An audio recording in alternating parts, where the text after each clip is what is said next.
नमस्कार, news point लेकर हाजिर हूं मैं राजीव। दोस्तों, राहुल गांधी ने एक बार फिर अपनी यात्रा से सियासी तहलका मचा दिया है। जी हां, यात्रा शब्द आप सुन रहे हैं और आश्चर्यचकित मत होइए, क्योंकि यात्रा फिर से राहुल गांधी ने शुरू कर दी है। आप जानते हैं कि आज से राहुल गांधी ने हरियाणा में विजय संकल्प यात्रा शुरू की है, जो 3 तारीख तक चलेगी। 3 तारीख को ही चुनाव का प्रचार जो है वो थम जाएगा, हरियाणा चुनाव प्रचार, क्योंकि 5 तारीख को 5 अक्टूबर को चुनाव है, वोटिंग है। विधानसभा चुनावों के बीच में राहुल की इस यात्रा ने बीजेपी को हैरान परेशान कर दिया है, क्योंकि बीजेपी के पास राहुल की इस रणनीति का कोई काट नहीं है। राहुल तो बड़े आराम से जनता के बीच जाकर उनकी बात सुन लेते हैं, लेकिन नरेंद्र मोदी या अमित शाह ऐसा नहीं करते हैं। वो केवल चुनावी मंचों पर चढ़कर अपनी बात बोलते हैं, जिसमें जनता से जुड़े मुद्दे नहीं होते, केवल कांग्रेस और राहुल गांधी पर हमला होता है। आज भी नरेंद्र मोदी ने हिसार की अपनी रैली में किसान, भ्रष्टाचार, युवाओं और दलितों को फोकस करके भाषण दिया। जनता को बताया कि कांग्रेस किस तरह दलित विरोधी है, लेकिन मोदी ये नहीं बता सके कि 10 साल के शासन के बाद भी उन्हें भ्रष्टाचार दूर करने की बात क्यों करनी पड़ रही है। क्योंकि युवाओं से बेरोजगार युवाओं से रोजगार के वादे अब भी हो रहे हैं, अब भी कहे जा रहे हैं कि हम आपको नौकरी देंगे। उधर अमित शाह भी अब 5 लाख नौकरी के वादे कर रहे हैं। इसके साथ राहुल गांधी को झूठ की मशीन भी करार दे रहे हैं। तो कुल मिलाकर हरियाणा में अब सियासी पारा एकदम चढ़ चुका है। और वहीं दूसरी तरफ अगर जम्मू कश्मीर की बात करें, क्योंकि जम्मू कश्मीर भी इसी दौरान चुनाव की गतिविधियों से लिप्त है, और वहां कल तीसरे और आखिरी दौर की वोटिंग होनी है। 1 अक्टूबर है कल, और 1 अक्टूबर को विधानसभा चुनाव खत्म होने के साथ ही जम्मू कश्मीर में क्या हालात बदलेंगे ये देखना दिलचस्प होगा। इसलिए क्योंकि कल 40 सीटों पे वोटिंग होगी, और 50 सीटों पे वोटिंग हो चुकी है। 90 सीटों की विधानसभा है वहां जम्मू कश्मीर की। देश के इन 2 राज्यों में चुनावी हलचल के बीच आज सुप्रीम कोर्ट से भी एक ऐसी खबर आई है, जिससे मोदी के सहयोगी चंद्रबाबू नायडू को बड़ा झटका लग सकता है। जी हां, सही सुन रहे हैं आप। एक तरफ इधर नीतीश कुमार दिल्ली पहुंचे, और उधर चंद्रबाबू नायडू को इसी दिल्ली में सुप्रीम कोर्ट से बड़ा झटका लग सकता है, क्योंकि तिरुपति लड्डू विवाद जो है, आज सुप्रीम कोर्ट में इस पर सुनवाई हो रही थी, और सुप्रीम कोर्ट ने कड़े शब्दों में कहा है कि इसे धर्म की राजनीति से अलग रखा जाए, यानी कि लड्डू को धर्म की राजनीति से अलग रखा जाए।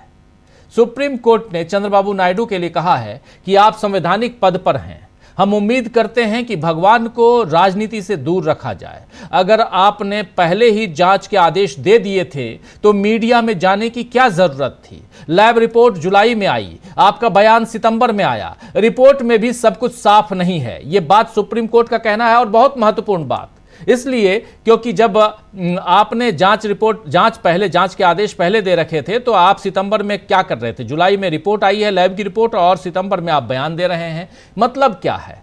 यानी सुप्रीम कोर्ट की ये नसीहत क्या महाराष्ट्र भी सुनेगी? दूसरी तरफ महाराष्ट्र में आना इसलिए चाहता हूं क्योंकि अब महाराष्ट्र की शिंदे सरकार ने गाय को राज्य माता का दर्जा देने का फैसला लिया है। शिंदे ने कहा है, जी हां, एकनाथ शिंदे की बात कर रहा हूं, उन्होंने कहा है कि स्वदेशी गायें हमारे किसानों के लिए वरदान हैं, इसलिए हमने इन्हें राज्य माता का दर्जा देने का फैसला लिया है। आप देख लीजिए, उनका बयान साफ साफ कह रहे हैं कि स्वदेशी गायें हमारे किसानों के लिए वरदान हैं, इसीलिए हमने इन्हें राज्य माता का दर्जा देने का फैसला लिया है।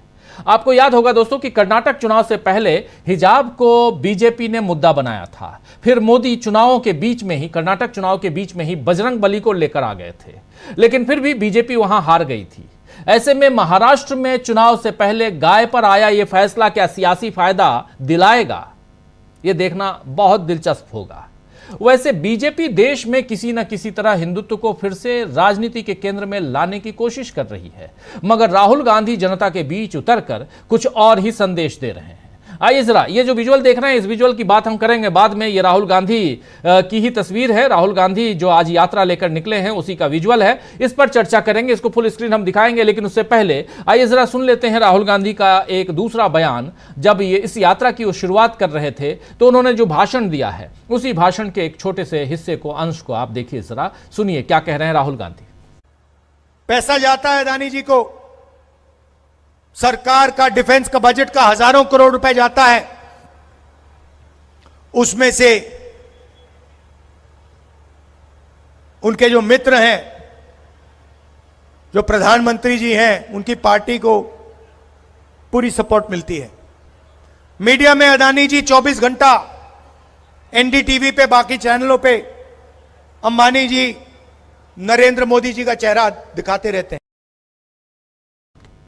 तो अंबानी पर सीधा हमला करते हुए, अंबानी और अदानी पर, खासकर अदानी पर हमला करते हुए यहां राहुल गांधी नजर आ रहे थे और सीधा सीधा नरेंद्र मोदी पर हमला कर रहे थे। वहीं राहुल ने आज संसद में चक्रव्यूह वाले बयान का जिक्र करके फिर से बीजेपी के कमल पर निशाना साधा है। आइए जरा उस बयान को भी सुन लेते हैं, क्या कुछ राहुल गांधी कह रहे थे आज इसी चुनावी सभा, चुनावी यात्रा की शुरुआत पर इस मंच से जो राहुल गांधी ने भाषण दिया, उस भाषण में देखिए क्या कुछ कह रहे हैं राहुल गांधी, जरा सुन लेते हैं। कुछ दिन पहले मैंने पार्लियामेंट में भाषण दिया।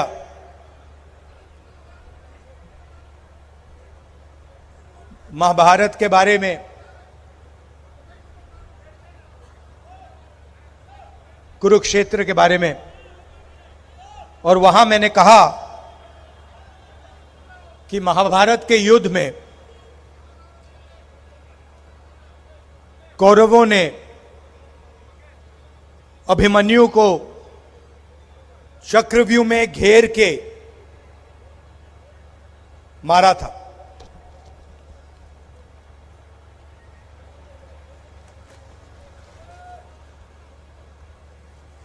और जब मैं उस भाषण का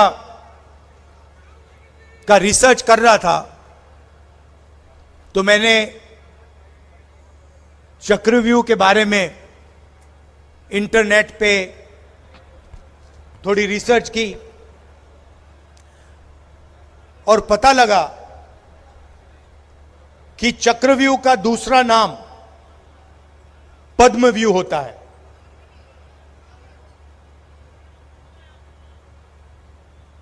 और यह भी पता लगा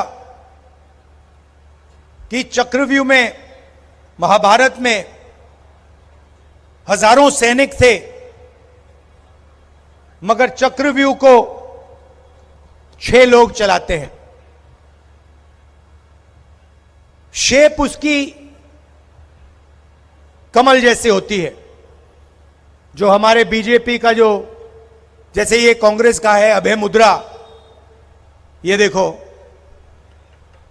डरो मत, ये आपको हर धर्म में दिखाई देगा।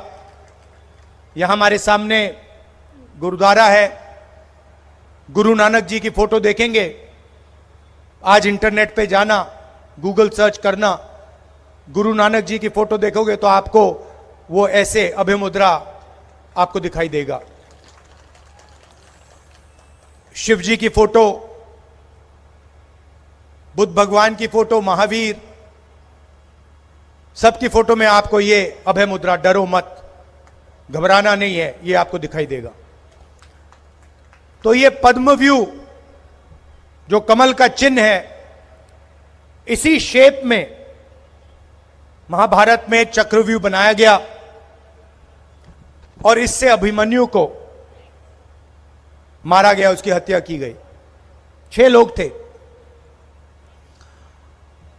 और मैं सोच रहा था, अजीब सी बात है, उस टाइम भी चक्रव्यूह लगा, वो भी कमल के शेप में था, उसका चिन्ह भी कमल था, और आज भी हिंदुस्तान में चक्रव्यूह लगा हुआ है, उसको भी 6 लोग चलाते हैं, उसका भी चिन्ह कमल का निशान है। और जैसे मैंने ये बोला, बीजेपी के लोगों को पता लगा भाई सच बोल गया, सब खड़े हो गए। कैसे बोला? मोदी जी 3-4 बार खड़े हुए, मगर ये सच्चाई है। मगर ये सच्चाई है, ये बात राहुल गांधी कह रहे थे और हरियाणा में राहुल ने धूम मचा दिया है। और राहुल कहें तो राहुल हरियाणा में तहलका मचाए हुए हैं और प्रियंका गांधी उनका साथ दे रही हैं और उनके साथ कदम से कदम मिला रही हैं। कुमारी शैलजा और भूपेंद्र सिंह हुड्डा भी हाथ मिलाकर राहुल गांधी के साथ खड़े हैं। जरा उस तस्वीर को ले आइए स्क्रीन वाली, ये देखिए तस्वीर। और सबसे बड़ी चीज कि यहां पर कुमारी शैलजा और हुड्डा, जरा इस तस्वीर को फिर से दिखाइए जरा। और दोनों ये देखिए, ये हाथ और राहुल गांधी दोनों का हाथ मिलवा रहे हैं दोनों के बीच। ये देखिए, ये तस्वीर बहुत इंपॉर्टेंट, जरा स्टिल कीजिए, रोकिए। ये तस्वीर देखिए जहां हुड्डा और शैलजा और दोनों के बीच में राहुल गांधी दोनों के हाथ को पकड़ के और ये बताने की, एक मैसेज देने की कोशिश कि यहां सब कुछ ठीक है और ये हाथ मिलाकर राहुल साथ में खड़े हैं।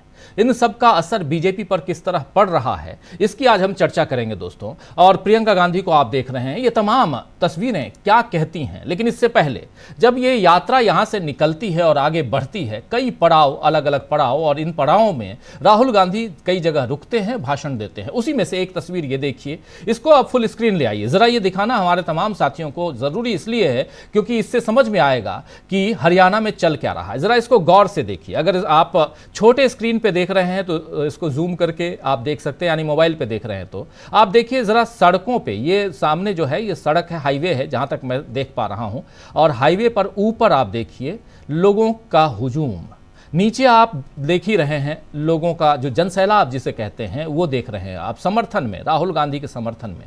लेकिन इसके अलावा राहुल गांधी यहाँ भाषण दे रहे हैं। जरा राहुल गांधी के उस भाषण के हिस्से को भी अगर आवाज आ पाए तो जरूर लेके आइए, जरा सुन लेते हैं, सुनिए जरा। 2 लाख युवाओं को हम हरियाणा सरकार में नौकरी देने का काम करेंगे और ये नौकरियां हर वर्ग को, हर जात को न्याय के साथ मिलने जा रही है।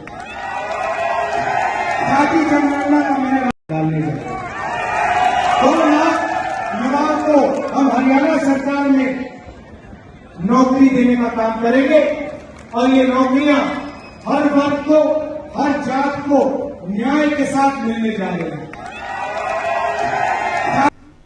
तो यहां राहुल गांधी कह रहे हैं कि कांग्रेस की सरकार हर वर्ग, हर जाति को न्याय के साथ सरकारी नौकरी देगी। हरियाणा में सरकारी नौकरी का मुद्दा बहुत बड़ा मुद्दा है, ये बात राहुल गांधी कर रहे हैं। और इस जगह पे आप देख सकते हैं कि कितनी भीड़ है।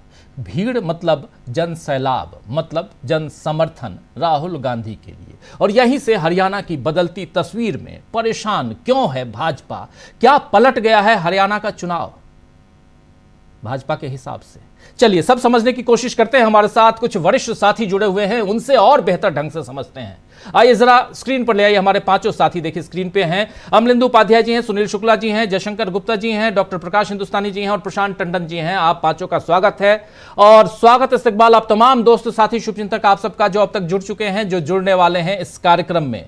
सीधे आना चाहता हूं सबसे पहले अमलेंदु उपाध्याय जी, आज आपके पास ही। बहुत लोग कहते हैं कि अमलेंदु जी को आप मौका ही नहीं देते हो, आज सबसे पहले आपके पास आ रहा हूं और आपसे समझना चाहता हूं कि कैसे अमलेंदु जी हरियाणा का चुनाव कैसे पलट गया है। आज ये यात्रा, अचानक परसों खबर मिलती है कि राहुल गांधी यात्रा निकाल रहे हैं। राहुल गांधी की यात्रा की जहां बात होती है वैसे ही बीजेपी की धुकधुकी बढ़ जाती है। और ये हम लोगों ने देखा है, बहुत नजदीक से देखा है, क्योंकि वो राहुल गांधी की एक नहीं बल्कि 2-2 यात्राओं को हम लोगों ने बहुत नजदीक से कवर किया है, इसलिए पर्सनली।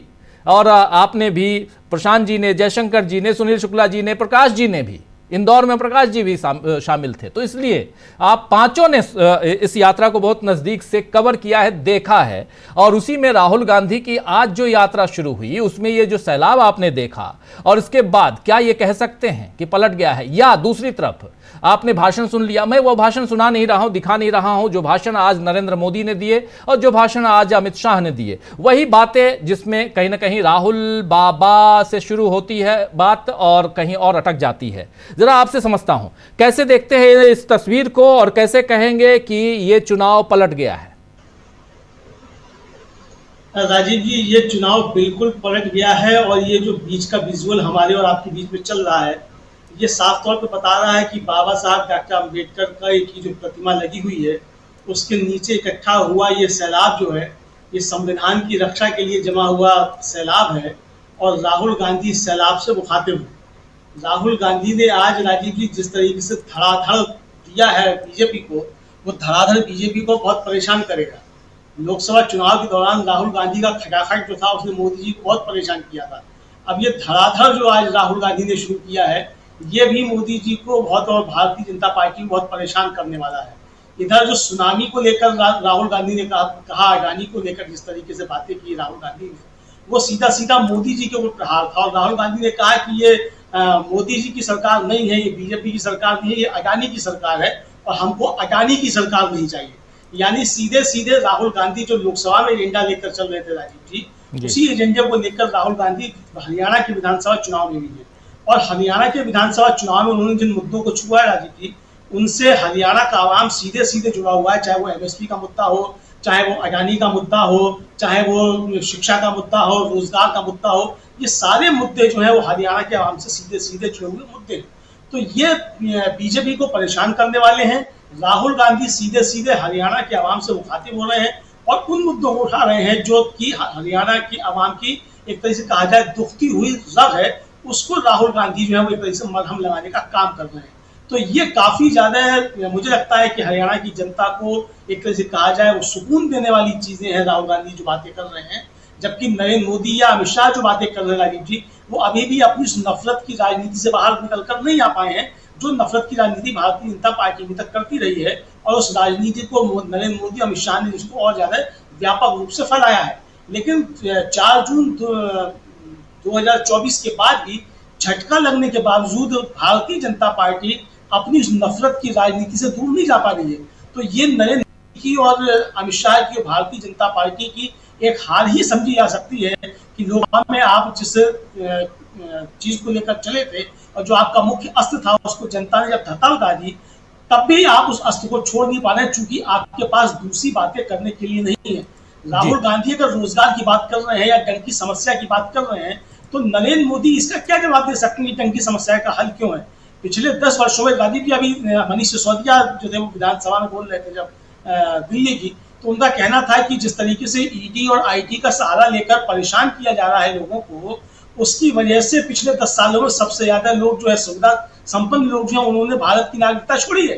और ये देखने वाली बात रही, पिछले 10 वर्षों में जितने लोगों ने भारत की नागरिकता छोड़ी है वो सब सुविधा संपन्न लोग हैं, ऐसे लोग जो बाहर जा सकते हैं। यानी वो यहाँ परेशान हो गए एक तरीके से देखा जाए। और जिस तरीके से बेंगलुरु की कोर्ट ने आदेश दिया है निर्मला सीतारमण के ऊपर एफआईआर का, वो भी मुद्दा जो है तेजी से बनता जा रहा है। तो राहुल गांधी की आज की जनसभा और आज का ये जो कार्यक्रम राजीव जी शुरू हुआ है, और जो अंबाला के नारायणपुर से शुरू हुआ और कुरुक्षेत्र में आज इसका समापन एक तरीके से हुआ है और ये अभी 2 दिन और चलेगा, मुझे लगता है कि ये काफी ज्यादा भारतीय जनता पार्टी को परेशान करने वाला होगा। जी बिल्कुल, भारतीय जनता पार्टी को ये अंबाला से कुरुक्षेत्र तक की जो ये यात्रा है, ये यात्रा बहुत परेशान कर रही है। आज पहला दिन, इसके बाद कल दूसरा, परसों तीसरा और चौथा, इसके बाद 3 तारीख को समापन। ये बहुत महत्वपूर्ण है। और यहां से आगे की तस्वीर क्या कहती है? क्या सचमुच पलटता हुआ चुनाव दिखाई दे रहा है या चुनाव पहले से पलटा हुआ है? ये भी समझना चाहते हैं हम। और सीधे जल्दी से चलना चाहता हूं, प्रशांत जी आपके पास आना चाहता हूं। प्रशांत जी, कैसे आप देखते हैं इस चुनाव को? राहुल गांधी, कल हम बात करेंगे, उस पर भी आएंगे, जम्मू कश्मीर पे भी, क्योंकि जम्मू कश्मीर में कल आखिरी दिन, आखिरी मतदान है 3 चरणों के मतदान में, उस पर भी आएंगे। लेकिन पहले इस यात्रा से शुरुआत कैसे आप देखते हैं? क्या पलटा हुआ चुनाव या पहले से पलट चुका है चुनाव? देखिए राजीव जी, यात्रा के 2-3 उद्देश्य बहुत साफ दिखाई दे रहे हैं। एक तो कुमारी शैलजा को लेकर जो बीजेपी ने प्रचार बनाया, वो उसको राहुल गांधी ने अपनी यात्रा से खत्म कर दिया। दूसरा कि बीजेपी की जो सोशल इंजीनियरिंग है, उसको भी जो है इस यात्रा के दौरान या कांग्रेस के पूरे प्रचार में वो विफल होती हुई दिखाई दे रही है। जो समाज को बांटने वाला काम किया गया था कि फलाने वर्सेस बाकी, तो वो अब नहीं हो रहा है। दूसरा जो हरियाणा से जो बात सामने आ रही है राजीव जी, वो ये कि युवाओं में बेरोजगारी का मुद्दा बहुत बड़ा मुद्दा है।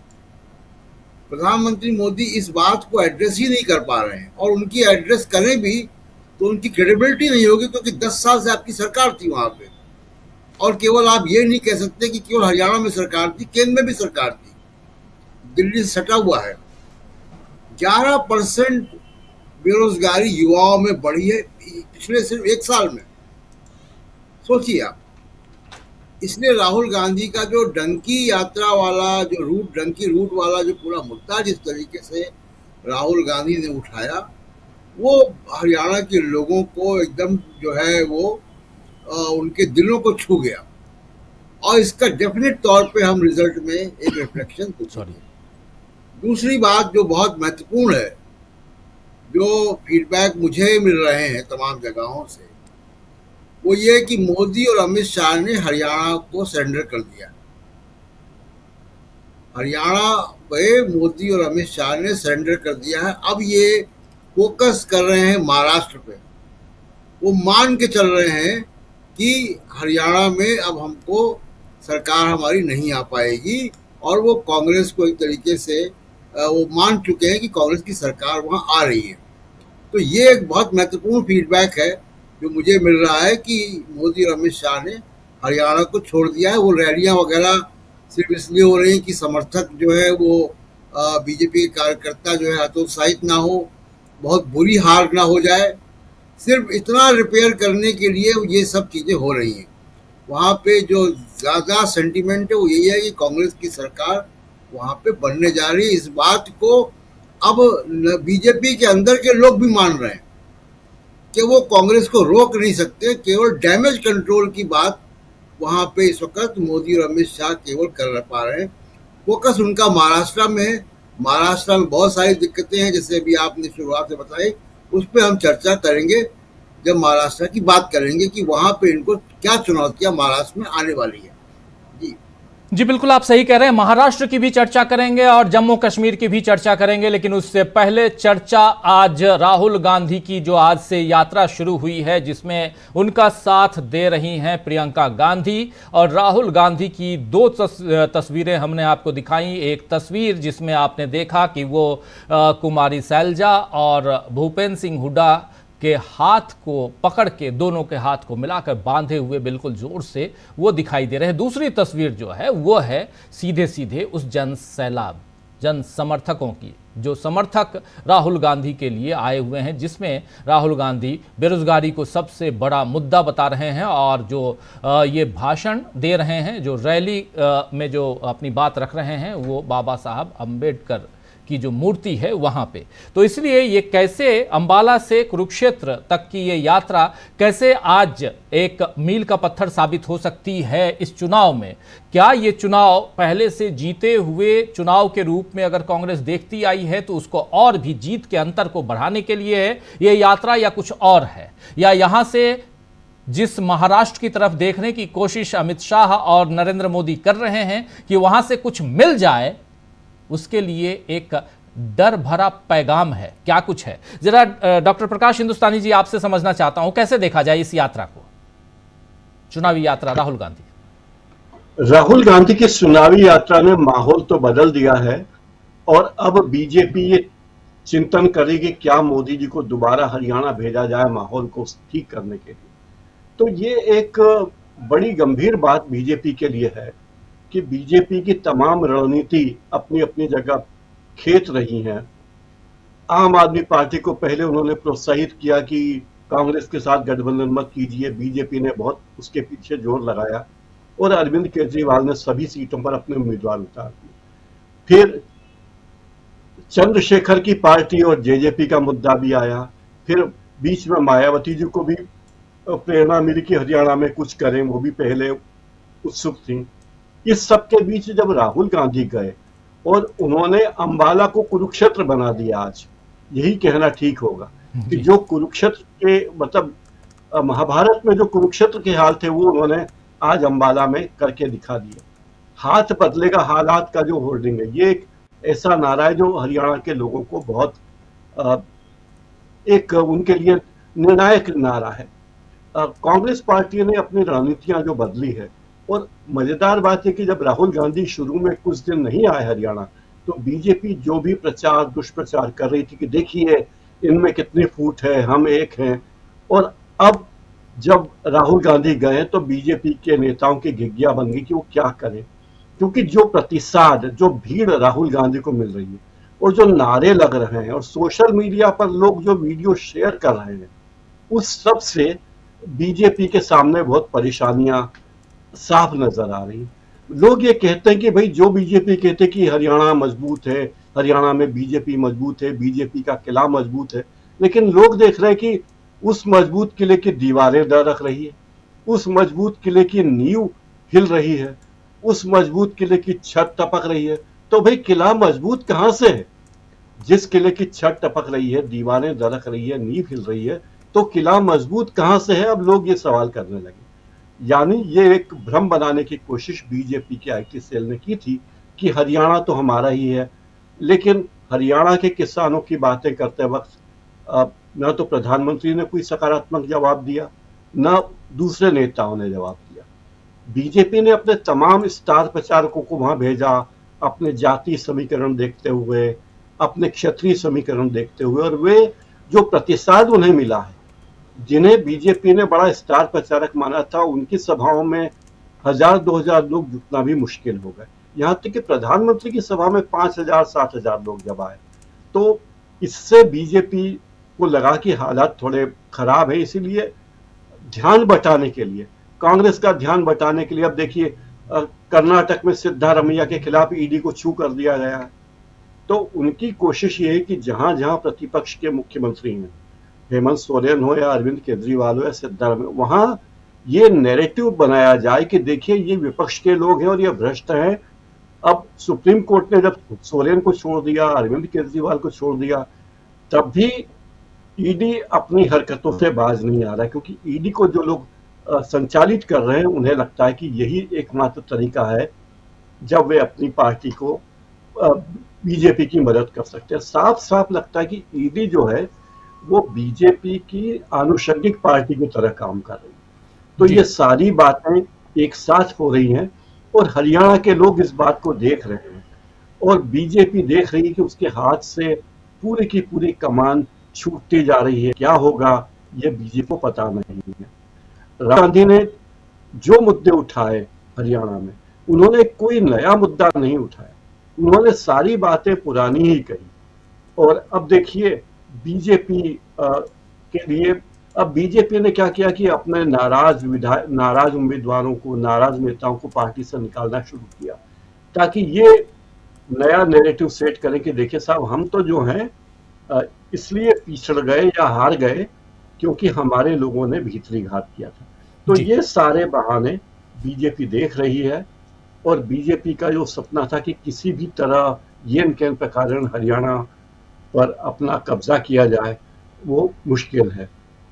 जैसा कि आपने देखा ही था कि हरियाणा में न किसान बीजेपी के साथ हैं, न पहलवान बीजेपी के साथ है, न किसान बीजेपी के साथ। तो फिर बीजेपी के साथ कौन है? जिस हरियाणा में लोग सेना में जाने का ख्वाब देखते हैं नौजवान, वो उनके साथ नहीं है। किसान अपनी बात कह चुके, तो बीजेपी की चिंताएं बहुत बढ़ गई हैं और उन्हें कुछ सूझ नहीं रहा। मुझे लगता नहीं कि मोदी जी अगर दोबारा हरियाणा जाएं या हरियाणा के निकटवर्ती क्षेत्रों में जाकर माहौल बनाने की कोशिश करें, जैसे कि आदत है कि बीजेपी के नेता पड़ोस के राज्य में चले जाते हैं प्रचार करने के दूसरे तरीके के तहत, तो मुश्किल उनकी बहुत बढ़ गई। बिल्कुल राजीव जी बिल्कुल बिल्कुल आप सही कह रहे हैं। एक तरफ मुश्किल बढ़ती हुई इधर बीजेपी के नेताओं की, कार्यकर्ताओं की और खासकर नरेंद्र मोदी और अमित शाह की, लेकिन दूसरी तरफ यहां चौका और छक्कों की बरसात कर रहे हैं राहुल गांधी। इसलिए कह रहा हूं क्योंकि पहले वो एक वीडियो जारी करते हैं डंकी रूट की बात, जिसका जिक्र कर रहे थे प्रशांत टंडन जी अपने वक्तव्य में, और उसके बाद अब ये यात्रा, क्या ये दोनों मील का पत्थर साबित होने वाले हैं? क्या ये ट्रंप कार्ड की तरह राहुल गांधी ने इसे बचा रखा था? ये सब समझना चाहता हूं। जरा सुनील शुक्ला जी, आपसे समझना चाहता हूं कि हरियाणा के चुनाव, हरियाणा राज्य बहुत नजदीक से आप समझते हैं वहां की राजनीति को, और वैसे में राहुल गांधी पहले एक वीडियो जारी करते हैं, उसकी चर्चा इतनी होती है कि गांव-गांव में वो वीडियो सुनने में यही आ रहा है और हमारे सोर्सेज यही बताते हैं कि वो वीडियो गांव-गांव तक पहुंच चुका है, जहां बेरोजगारी एक मुद्दा है। और अभी जिस तस्वीर को आप देख रहे थे, जहां राहुल गांधी जनसैलाब है वहां बैठे हुए, वहां भाषण दे रहे हैं, वहां पर भी बेरोजगारी को मुद्दा बना रहे हैं, अपनी बात कर रहे हैं। अंबाला में जब उन्होंने यात्रा की शुरुआत की तो वहां भी उन्होंने उसी डंकी रूट और उसी देव का जिक्र भी किया, जिसका जिक्र वो पहले भी अपने भाषण में कर चुके हैं। तो क्या एक जो हरियाणा के चुनाव के लिहाज से देखा जाए तो राहुल गांधी ने एक मुद्दे को यहां, क्योंकि सबसे बड़ी बात होती है किसी भी चुनाव में कि जो आपका मुख्य नेता है, लीडर है, वो अगर कोई मुद्दा दे देता है या चुनाव को किसी मुद्दे के आधार पर बना देता है तो कार्यकर्ताओं में जोश भरना और भरने के साथ बढ़ना, ये दोनों वो दिखाई देता है। ये क्या यहाँ पर हरियाणा के लिहाज से देखा जाए तो राहुल गांधी ने इन दोनों चीज़ों को लाकर, वीडियो को लाकर और इस यात्रा को यहाँ रखकर, यानी यात्रा करके जो 3 दिवसीय यात्रा है इसको रखकर राहुल गांधी ने इस चुनाव को नरेंद्र मोदी और उनकी पार्टी से बहुत दूर धकेल दिया है, अपने कब्जे में कर लिया है, ये माना जाए। कैसे देखते हैं सुनील जी? ये दो तथ्य हम लोग अगर समझ लें तो राहुल गांधी के इस यात्रा का महत्व और बढ़ जाता है। भारतीय जनता पार्टी का जो लाइफ लाइन है वो जीटी रोड डिस्ट्रिक्ट है, पूरा का पूरा एरिया है। जो व्यापक जन समर्थन भारतीय जनता पार्टी को मिलता रहा है वह इस जीटी रोड जिले में ही मिलता रहा है, जिसमें अंबाला और कुरुक्षेत्र का जिला है, जहां पे आज इन्होंने यात्रा निकाली है।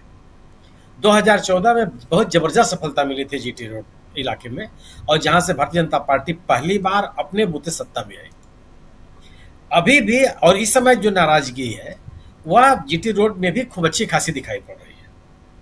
लेकिन जिस तरह की नाराजगी राज्य के अन्य जिलों में है, खासतौर से जाट बहुल इलाकों में, उसकी तुलना में आप जीटी रोड इलाके में नाराजगी कम देख सकते हैं, लेकिन परिवर्तन की लहर हर जगह है।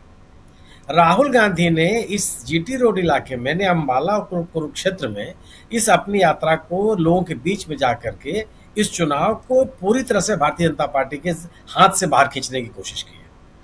जो एक परिवर्तन की लहर है, उस परिवर्तन की लहर को सैलाब में बदलने की कोशिश किया है। उन्होंने सीधे लोगों से जुड़ने की कोशिश की है, और जिन मुद्दों पर ये जीटी रोड के इलाके में लोगों के मन में बीजेपी के प्रति नाराजगी है, उन मुद्दों को और हवा देने का प्रयास किया है। अब इतना बड़ा जन सैलाब और राहुल गांधी डंकी रोड को क्यों बहुत ज्यादा यहाँ पे हाईलाइट कर रहे हैं? हरियाणा राज्य की स्थिति है कि हरियाणा में लगभग 30 से 32% युवा है। बेरोजगारी का मुद्दा उनके सामने चरम पर है।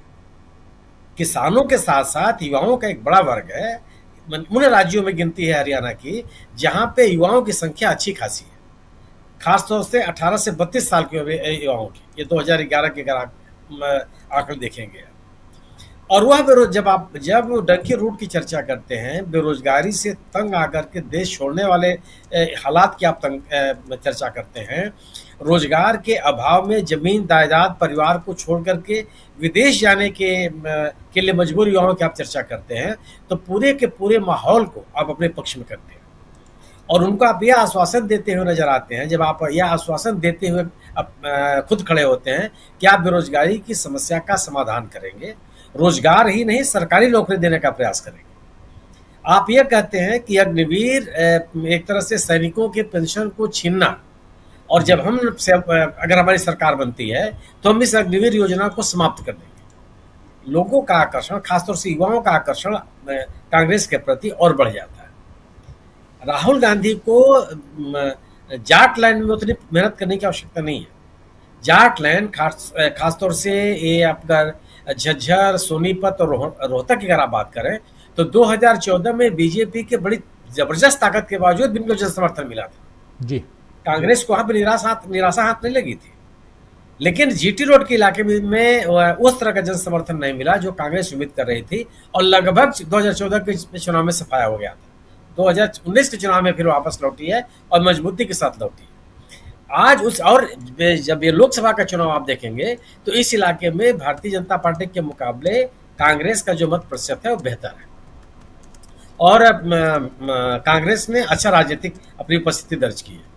इस इलाके में अगर राहुल गांधी ने अपने आप को जिस तरह से कंसंट्रेट करने की कोशिश किया, एक राजनीतिक बहुत बड़ी एक रणनीति कर सकते हैं आप कांग्रेस की पूरी तरह से इस चुनाव को अपने पक्ष में लाने के लिए।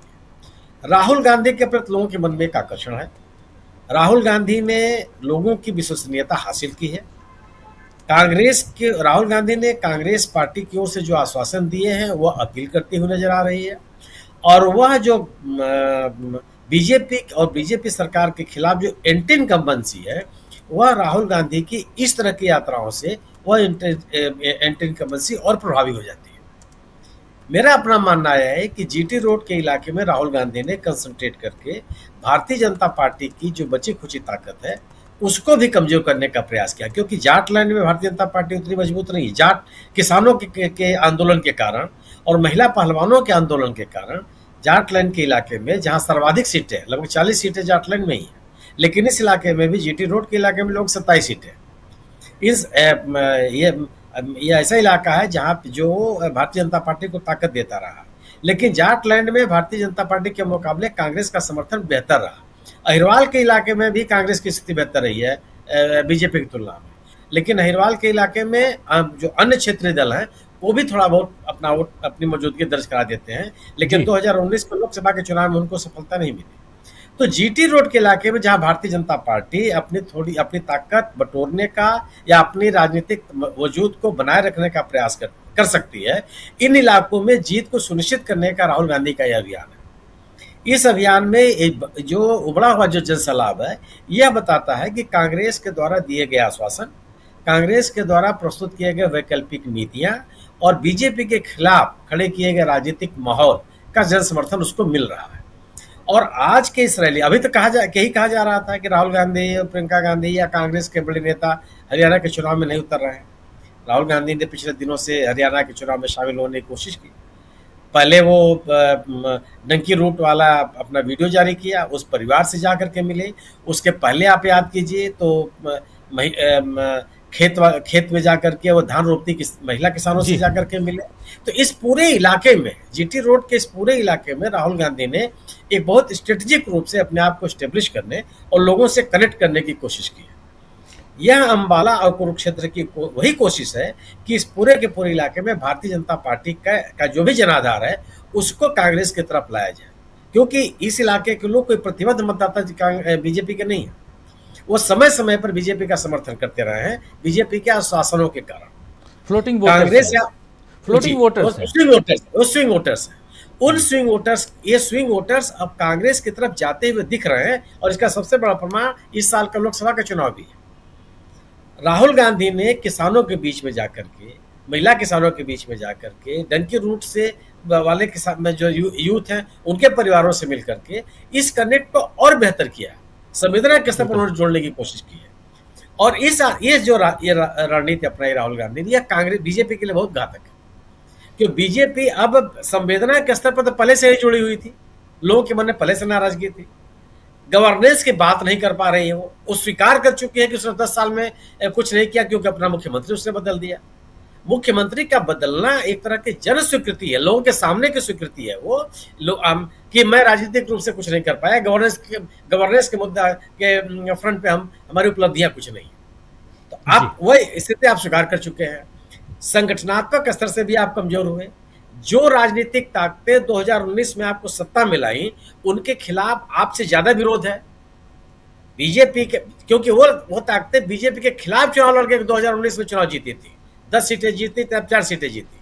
अब वो आकर के जब उन्होंने बीजेपी के सरकार साथ मिलकर सरकार बना दिया, तो उनकी नाराजगी आज जनता के सामने प्रकट हो रही है। वह जनता के आक्रोश का सामना नहीं कर पा रहे हैं।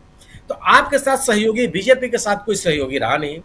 वोटों के बंटवारे के लिए को लेकर के जो भारतीय जनता पार्टी ने कोशिश की वो नाकाम रही, क्योंकि जनता पोलराइज्ड है। एकदम साफ साफ ये दो ध्रुवी चुनाव है, बीजेपी और अगेंस्ट बीजेपी। कांग्रेस के समर्थन में अच्छी खासी स्थिति बनी हुई है, और कोई भी जो कांग्रेस की तरफ जाते हुए इस चुनाव को राहुल गांधी ने अपने इन यात्राओं के माध्यम से उस जीत को और सुनिश्चित करने की कोशिश की, अपने कार्यकर्ताओं को उत्साह बढ़ाने की कोशिश किया है, और लोगों के बीच में जो भारतीय जनता पार्टी नैरेटिव बनाने की कोशिश कर रही थी कि कांग्रेस में भी मतभेद है, कांग्रेस में भी संगठनात्मक कमजोरियां हैं, उस परसेप्शन को भी दूर करने का प्रयास किया है। सभी के सभी नेता राहुल गांधी की रैली में मौजूद हैं, कार्यकर्ताओं के प्रति उन्होंने उत्साह बनाया और अपने मुद्दे को लोगों के बीच मिले जाने में वो कामयाब रहे हैं। मेरा अपना मानना यह है कि इस यात्रा से कांग्रेस का जो पूरा का पूरा चुनाव अभियान है हरियाणा में और मजबूत होगा, और जो जीत की स्थितियां हैं और बेहतर होती चली जाएंगी। जी बिल्कुल बिल्कुल। ये यात्रा क्यों इंपॉर्टेंट है और इस यात्रा से क्या कुछ निकल के आ रहा है, ये समझने की कोशिश हम कर रहे हैं यहाँ पे। और अंबाला से कुरुक्षेत्र तक की जो यात्रा है ये क्यों निकाली गई, आज जो पहला दिन जो था ये इस रूट से क्यों था, ये समझने के लिए और समझा रहे थे सुनील शुक्ला जी। जरा जयशंकर जी आपके पास आऊं, लेकिन आपके पास आने से पहले कुछ एक विजुअल और एक ट्वीट दिखाना चाहता हूं। अभी थोड़ी देर पहले कांग्रेस पार्टी ने इस ट्वीट को ट्वीट किया है और ये विजुअल्स हैं। ये विजुअल के साथ ट्वीट में कांग्रेस पार्टी का लिखना है कि नेता विपक्ष श्री राहुल गांधी और कांग्रेस महासचिव श्रीमती प्रियंका गांधी ने परिवार पहचान पत्र योजना से प्रभावित परिवारों से मुलाकात कर उनकी समस्याएं सुनी। बीजेपी सरकार ने इस योजना की आड़ में प्रदेश के लाखों गरीबों के राशन कार्ड काट दिए और बुजुर्गों की पेंशन खत्म कर दी। हरियाणा में परिवार पहचान पत्रों में हुई धांधली जनता के लिए परेशानी का सबब बन गई है। हमारा वादा है, कांग्रेस सरकार आते ही हरियाणा में चल रहे फर्जी पोर्टल को बंद किया जाएगा। ये कांग्रेस के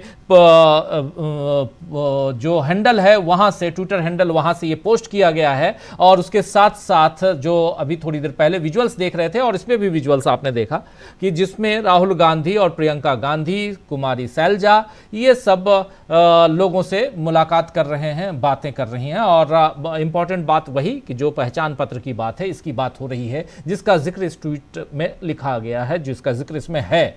लेकिन ये यात्रा के बाद की कड़ी है। यात्रा के बाद की कड़ी में लोगों से मिलना होता है, लोगों के समूह से मिलना होता है। यानी आप सिर्फ यात्रा कर रहे हैं, रथ यात्रा की तरह हाथ हिलाते हुए, जहां नहीं है कोई वहां भी हाथ हिला करके फोटो तो ले लेते हैं, लेकिन उसके बाद वोट नहीं आते हैं। यहां राहुल गांधी जहां कोई नहीं है वहां तो नहीं जा रहे हैं, लेकिन जहां कोई है वहां जा रहे हैं और साथ साथ वहां लोगों से मुलाकात कर रहे हैं, उसकी तस्वीर भी दे रहे हैं। तो यानी कि मैं इधर हूं और मेरे सामने कोई है तो उसकी तस्वीर भी है। यहां सिर्फ एक तरफा नहीं है कि मैं हाथ हिला रहा हूं और आप एज्यूम कर लीजिए, आप सोच लीजिए कि सामने जन सैलाब है। यहां से जरा समझना चाहता हूं जयशंकर जी कि ये जो राहुल गांधी की यात्रा, किसी ने, मैं आज बात कर रहा था किसी बीजेपी के नेता से, तो हक्का बक्का थे और कह रहे थे हम लोगों ने सोचा तक नहीं था कि अचानक ये यात्रा शुरू कर देंगे राहुल गांधी और इससे बहुत घाटा होने जा रहा है। क्या आपको भी लगता है क्या कि बीजेपी को जो थोड़ी बहुत, और जो इस रूट के बारे में अब बहुत विस्तार से हमारे साथी सुनील शुक्ला जी ने बताया कि वो रूट क्या है, स्विंग वोटर्स हैं, इधर से उधर, उधर से इधर आने वाले वोटर्स। 2014 में कैसे बीजेपी को वहां पटरी पर लाने और सरकार में आने के लिए पहली बार 2014 में बीजेपी वहां बहुत अच्छी तरह से आई और वहां आने में इसको बहुत बड़ी, ये जो रूट है, बहुत मदद मिली यहां से। क्या आपको लगता है कि बिल्कुल सोची समझी रणनीति के तहत ये राहुल गांधी ने इस यात्रा को निकाला है? राजीव जी, इसमें कोई सोची समझी रणनीति तो है ही। देखिए, एक तो इसी इलाके से सैलजा भी आती हैं और बार बार मीडिया का एक वर्ग जो है बार बार जिस तरह से दिखा रहा है कि कांग्रेस में मुख्यमंत्री का कौन दावेदार होगा, कौन बनेगा मुख्यमंत्री, तो सैलजा के तेवर कुछ अलग हैं। तो सैलजा उनकी रैलियों में नहीं जा रही हैं, प्रचारों में नहीं जा रही हैं, तो हुड्डा का अलग से है। इसको तोड़ने के लिए मेरे ख्याल से राहुल गांधी ने इस इलाके को चुना और ढुलमुल यकीन जो मतदाताओं की बात है वो भी एक हो सकती है। लेकिन देखिए, ये चुनाव जो है लोकसभा के चुनाव के बाद से एकदम बदल गया है। पूरे राज्य का चुनावी समीकरण ही बदल गया, परिदृश्य ही बदल गया है। अब उसमें क्या जीटी रोड और क्या दक्षिण हरियाणा। देखिए, 14 और 19 में दक्षिण हरियाणा ने बीजेपी को सबसे ज्यादा सपोर्ट दिया था। ये क्लेम केंद्रीय मंत्री राव इंद्रजीत सिंह भी करते हैं कि भाई मेरे इलाके से सबसे अधिक सीटें मिली, सबसे अधिक मैंने जिताया, अब मुझे मुख्यमंत्री बनाना चाहिए। तो एक उम्मीदवार वहां पर वो भी हो गए हैं। तो इसके अलावे जो है राहुल गांधी मेरे ख्याल से हो सकता है कि दक्षिण हरियाणा में अहिरवाल के इलाके में भी जाएंगे, संभवतः 1-2 दिन में कभी उधर भी उनका कार्यक्रम बनेगा। लेकिन ये जो रैलियां हो रही हैं, जो जन समुदाय या जन सैलाब जो उमड़ के आ रहा है, ये एक कंसोलिडेशन की प्रक्रिया है। मतलब जो 10 सालों का जो भाजपा का जो डबल इंजन की सरकार का कार्यकाल रहा है, उससे बच्चा बच्चा हरियाणा का बेजार है। आप किसी से भी बात कर लीजिए, चाहे महिला हो, चाहे युवा हो, बूढ़ा हो या बच्चा हो, सबकी जबान पे एक ही आता है कि इनको अब घुसने नहीं देना, इनको भगाओ। और यही उन्हीं को नहीं, उनके साथ जो चिपक करके पिछली बार बीजेपी की सरकार बनवाने में सहयोगी रहे थे, वो दुष्यंत चौटाला के उम्मीदवारों को लोग गांव से दौड़ा ले रहे हैं। कहा कि तुम्हारे कारण बीजेपी की सरकार बनी और अब आए हो अलग होकर के वोट मांगने के लिए। तो ये हालत हो गई। देखिए, बीजेपी ने जो रणनीति बनाई थी इस बार, जाटों के विरुद्ध बाकी सबको, छत्तीस बिरादरी या जो भी कहिए, पंजाबी और ओबीसी समुदाय को लेकर के ये करने की कोशिश किया। अब वो भूल गए कि नहीं साहब, पंजाबी और ओबीसी समाज में भी जो है नौजवान हैं, छात्र हैं, किसान हैं, सारे लोग हैं और ये सब लोग त्रस्त हैं। ऐसा नहीं है कि सिर्फ जाट किसान ही परेशान है, परेशानी तो किसानी तो सभी लोग करते हैं वहां पे, ऐसा तो नहीं है। तो वो जो इनका समीकरण था कि भाई हम छत्तीस बिरादरी को एकजुट कर लेंगे और जाट किसान जो है बट जाएंगे 3-4 खेमों में, ओम प्रकाश चौटाला के इनेलो में जाएंगे, दुष्यंत चौटाला के जेजेपी में जाएंगे और बाकी कुछ हुड्डा के साथ रहेंगे, कुछ हमारे बीजेपी के साथ भी हैं ही हैं। अब नतीजा ये हो गया कि इस रणनीति का ऐसा बंटाढार हुआ है कि जाट तो 90-95% कांग्रेस के साथ में लामबंद हो गया है, जाट किसान। लेकिन बाकी समाज में भी लोगों को लगने लगा कि अरे सभी खाली धोखा फरेब करता है, कुछ किया नहीं, अभी तक तो कोई काम हुआ नहीं। हमारे मित्रों ने बहुत सारी बातें कही हैं बेरोजगारी के बारे में। आज हालत यह है कि जवान, नौजवान और किसान तीनों ही त्रस्त हैं, तीनों के साथ दगा किया है। अब अमित शाह जी जाकर के वहां कह रहे हैं कि साहब हम हर साल 5 लाख लोगों को रोजगार देंगे। भाई उसी के साथ अगर आप ये कहते कि 10 साल में हमने इतने लोगों को रोजगार दिया और जो बच्चे कुचे हैं अब हम इतना देंगे, तो कोई आंकड़ा आपके पास है? गृह मंत्री आप देश के हैं, आप बताइए कि कितने लोगों को आपने 10 वर्षों में रोजगार दिया है। फिर कह रहे हैं कि साहब वो जो आपको थोड़ा सा रोकना चाहूंगा। ये जो तस्वीर देख रहे हैं, इसके बाद वो जो कुछ लोगों से राहुल गांधी ने मुलाकात की, उसके बाद राहुल गांधी शाहबाद में, हरियाणा के शाहबाद में राहुल गांधी ने मुलाकात की। ये सेफ एक्सप्रेस वेयरहाउस के कर्मचारियों और ड्राइवरों से मुलाकात की है राहुल गांधी। उसी की तस्वीर आप देख रहे हैं। साथ में राहुल गांधी के साथ में प्रियंका गांधी भी हैं, कुमारी शैलजा भी हैं, और ये सेफ एक्सप्रेस जो वेयरहाउस है उसके कर्मचारी और ड्राइवरों से मुलाकात की है राहुल गांधी ने। ये एक वेयरहाउस में पहुंचते हैं, ड्राइवर जो ट्रॉली पे सामान लेके जाते हैं, रखते हैं, और हाइड्रोलिक ट्रॉली होती है, ऊपर रखना, नीचे गिराना, ये सारी चीज़ें, और इन लोगों से मुलाकात करते हुए तस्वीर में आप साफ देख सकते हैं। तो यात्रा जारी है और ये यात्रा जो राहुल गांधी कर रहे हैं, इस यात्रा की हनक पहले से राहुल गांधी दे चुके हैं, लेकिन शायद नरेंद्र मोदी को ये इल्म नहीं होगा कि इस भरे बिल्कुल आखिरी दौर में, जब अभी परसों सुन रहे होंगे जयशंकर जी कि नवरात्र पे वोट ऐसे देना कि शक्ति की जो राहुल गांधी ने क्या तो शब्द था, मैं इन सब ऐसे शब्दों का इस्तेमाल नहीं करना चाहता हूं, लेकिन जो किया था उसका यहां पर उनको उसका प्रतिफल मिल जाए, यानी उन्होंने अपमान किया था और उसका हमको जवाब देना है। सीधे शब्दों में कहें तो उस अपमान का जवाब, शक्ति के अपमान का जवाब। राहुल गांधी अपनी शक्ति दिखा रहे हैं दूसरे ढंग से। शक्ति का मतलब सिर्फ ये नहीं होता कि आप माँ दुर्गा या नवरात्र की पूजा करें। जयशंकर जी प्लीज अपनी बात। नहीं, दुर्गा और राम के प्रति भी कहाँ ये लोग लायल रहे हैं, उनके प्रति भी तो निष्ठावान रही है, सबको ही तो ठगा है ना।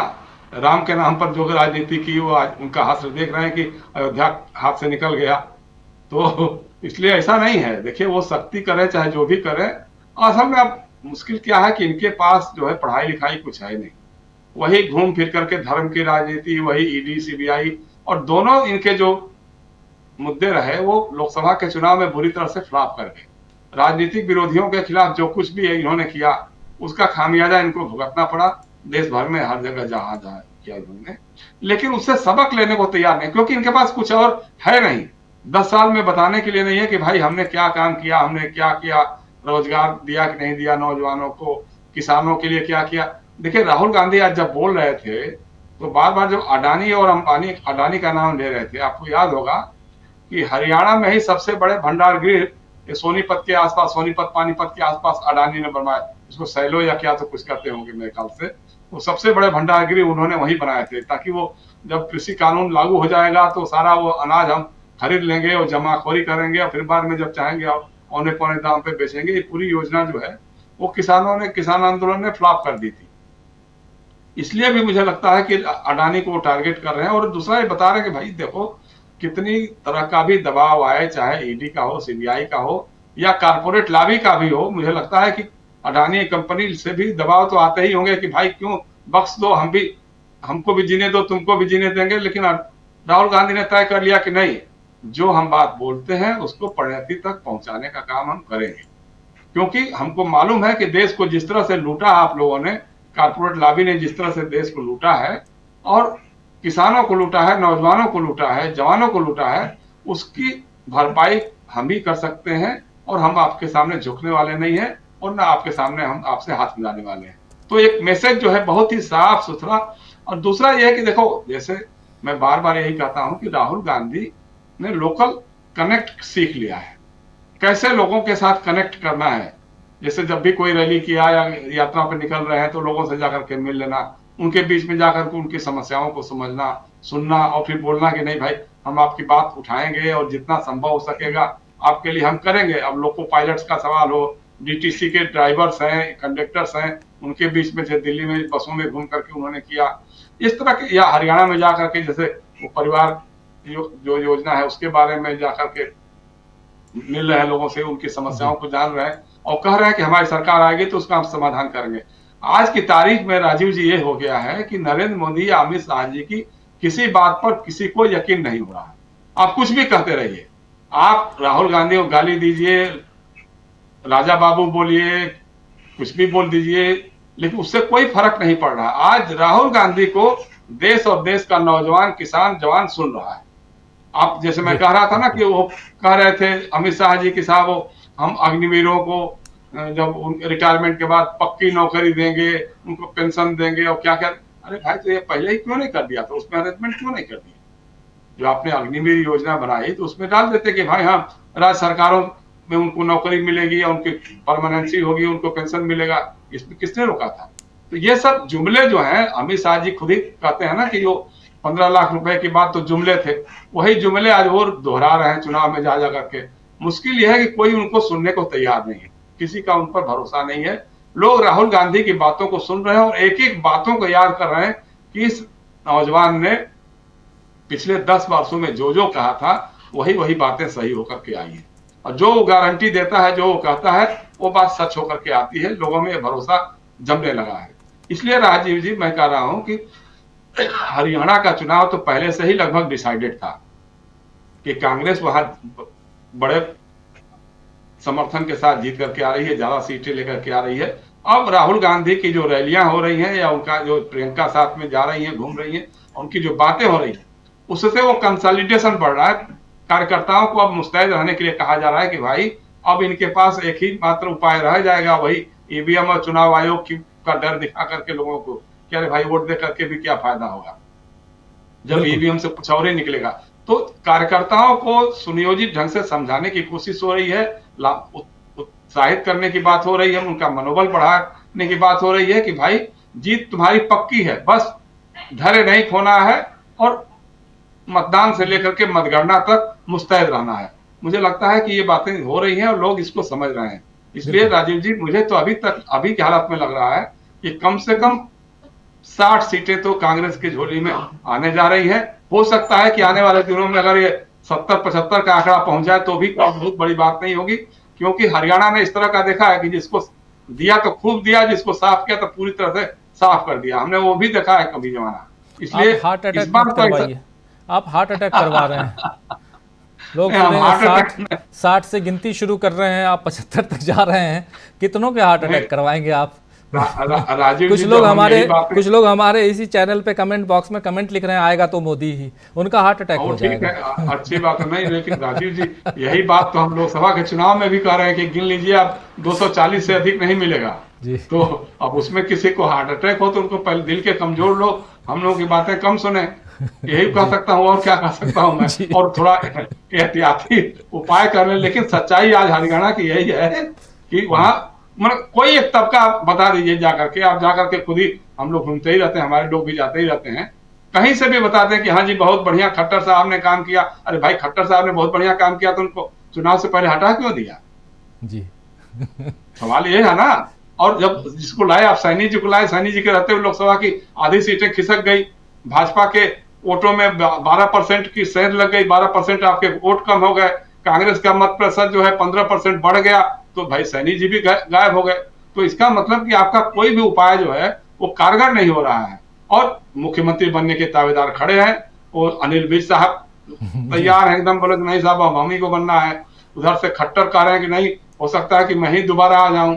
उधर राव इंद्रजीत से कह रहे हैं अपने दक्षिण हरियाणा का रोना रोते हुए कि भाई हमारे पिताजी मुख्यमंत्री रहे हैं और हमारे कारण इतनी सीटें हरियाणा, दक्षिण हरियाणा में मिल गई, अहिरवाल में मिल गई थी भाजपा को 14 में और 19 में, तो हमको ही मुख्यमंत्री बनाना चाहिए। ऊपर से वो लोग कह दे रहे हैं कि नहीं साहब अभी सैनी जी ही रहेंगे। तब इसका मतलब कि अंदर अंदर तो कहीं इनका ही दिल बैठ रहा होगा ना। अब अटैक होगा कि नहीं होगा ये तो नहीं मालूम है, लेकिन आप अनिल विज से और राव इंद्रजीत सिंह से पूछिए कि उनके दिल पे क्या बीत रही है। तो ये है हालात राजीव जी। देखिए मैं बहुत ये अतिशयोक्ति में नहीं जाता हूँ, जो समझ में आती है बातें वो करता हूँ। हो सकता है कि भाई चमत्कार तो हर समय होते हैं ना, अब ईवीएम से कुछ और निकल के आ जाए तो हम क्या कर सकते हैं। लेकिन जो राजनीतिक परिस्थिति आज है, हरियाणा का जो चुनावी परिदृश्य है उसके हिसाब से 60 से कम की बात नहीं है। ऊपर चला जाए तो कोई आश्चर्य नहीं होगा। जी बिल्कुल बिल्कुल। दूसरी तरफ राहुल गांधी कह रहे हैं कि मोदी जी गरीबों की जेब से तूफान की तरह पैसा निकालकर सुनामी की तरह अडानी की जेब में डाल रहे हैं, तिजोरी में डाल रहे हैं।